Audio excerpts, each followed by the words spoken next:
कैसे देख रहे हैं आप जो ये प्रोटेस्ट चल रहा है और बच्चों के साथ यहाँ पे गुंडागर्दी की जा रही है पुलिस की ओर से? फर्स्ट ऑफ ऑल मैं अकाउंटेबिलिटी पर बात करना चाहूँगा गवर्नमेंट की। गवर्नमेंट अकाउंटेबिलिटी गवर्नमेंट बिल्कुल भी नहीं ले रही है बच्चों की। जो भी बच्चों ने सुसाइड कराया उनकी, पहले तो वो अकाउंटेबिलिटी उन्होंने नहीं ली, उसके ऊपर बात नहीं करी, कोई भी उस मुद्दे को दबा दिया गया। सेकेंडली, इस प्रोटेस्ट के रिगार्डिंग कुछ नहीं बोली है, इतने दिनों से चलता जा रहा है ये प्रोटेस्ट। और मैं ये पूछना चाहता हूँ गवर्नमेंट से कि क्या ये जवाबदेही है, जो हमारा कॉन्स्टिट्यूशन राइट है, वो क्या ये लठमारी से और ये जो आज बच्चे सफर कर रहे हैं हॉस्पिटल के अंदर, जो गवर्नमेंट का हमारे टैक्सेस को उधर इन्वेस्ट करा जा रहा है, फालतू का वेस्ट हो रहा है, जो प्रोटेस्ट करा गया है इधर बच्चों से, उनको उनके ऊपर लाठियां चलाई गई, टीयर गैसेस फेंकी गई, आज बहुत सारे बच्चे हॉस्पिटलाइज्ड हैं उसके रिगार्डिंग। तो ये अकाउंटेबिलिटी गवर्नमेंट पहले देती थी इस चीज के लिए, अगर बच्चों को एहसास दिलाती या बच्चों से बात करती या उस टॉपिक पे बात, उस मुद्दे पे बात करती, तो आज उसकी नौबत नहीं आती। और जो लठमारी यहाँ पे जो लाठीचार्ज करी गई है, वो जो मैंने देखा है जैसे पुलिस को, मैं उस समय मैं अवेलेबल था इधर खुद ही, तो जो गवर्नमेंट बात करती थी मोदी सरकार, बेटी पढ़ाओ बेटी बचाओ, वो मुझे के साथ गलत, वो मुझे खुद शेम फील हो रहा है अपनी कंट्री के ऊपर कि कैसे जो मेरे देश की लड़कियां हैं, फीमेल है, उनको पुलिस के द्वारा शेम करा गया है। मैंने खुद ऐसी वीडियोस वायरल होती हुई अपनी आंखों से खुद देखा हुआ है कि जो पुलिस वाले उनके चेस्ट पे और रिब केज पे पैर रख के खड़े हुए हैं, उनको बॉडी शेम कर रहे हैं अपनी लाठी से, उनके डिफरेंट पार्ट्स पे उनको ऐसे करके भगाया जा रहा है या मारा जा रहा है। तो ये अकाउंटेबिलिटी कहाँ है? सेकेंडली, मैं एंटी नेशनल चीज के ऊपर बात करना चाहता हूँ। अगर मेरे सामने कोई भी भाई खड़ा हुआ है, मुस्लिम है या फिर कोई सिख है या कोई भी है, वो सारे इधर राइट टू एजुकेशन मांगने आए हैं अपने बच्चों के लिए, या फिर वो खुद मांगने आए हैं। हम भी अपने लिए खुद, मैं फाइट कर रहा हूँ कि राइट टू एजुकेशन कहाँ है हमारा। तो उनको एंटी नेशनल बताया जा रहा है, ठीक है। जो मिनिस्टर्स हैं लाइक धर्मेंद्र प्रधान जी, उनकी बेटी खुद इंटरनेशनल यूनिवर्सिटीज में और अब्रॉड में पढ़ रही है।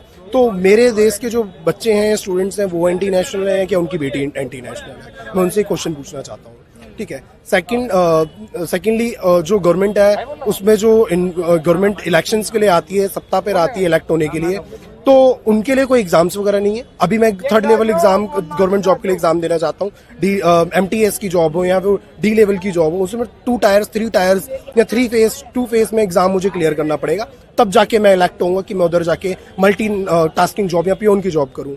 जो हमारी सरकार है वो एज ए कुर्सी पर कैसे आ जाते हैं कि जो अनएजुकेटेडली, उनके लिए क्या कॉन्स्टिट्यूशन नहीं पास होना चाहिए? उनके लिए कॉन्स्टिट्यूशन नहीं आना चाहिए कि इलेक्शंस तभी इलेक्ट गवर्नमेंट खड़ी हो सकती है किसी कोई पार्टी जब वो ये फर्स्ट टायर का एग्जाम या कोई टायर के एग्जाम क्लियर करके यहाँ पर आएगी।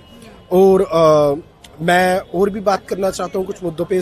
ये प्रोटेस्ट जो है, ये आज एक नीट का ही प्रोटेस्ट नहीं रह गया, ये पूरे एजुकेशनल राइट्स का प्रोटेस्ट है।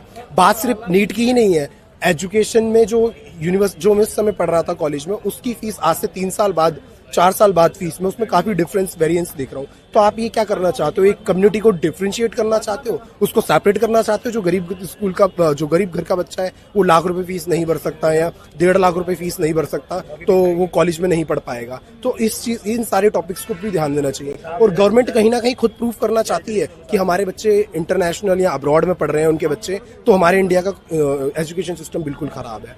अगर एजुकेशन सिस्टम इतना स्ट्रांग है या इतना फेयर है, तो वो क्यों उनके बच्चे हमारे कंट्री के इसमें नहीं पढ़ना चाहते हैं, ठीक है।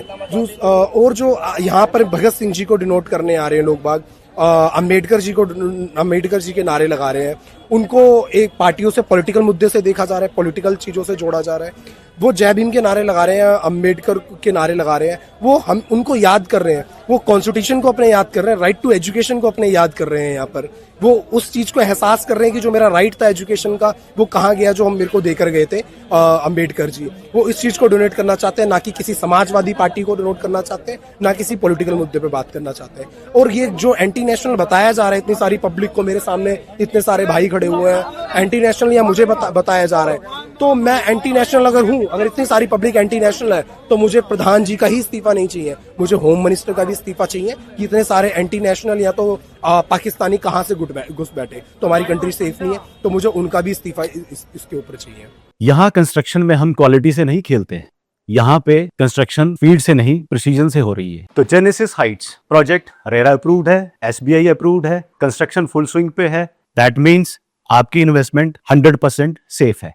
तो चंडीगढ़ यहाँ से मात्र 4 मिनट, एयरपोर्ट 10 मिनट की दूरी पे, decathlon, D mart, KFC, McD, everything with in 2 minutes.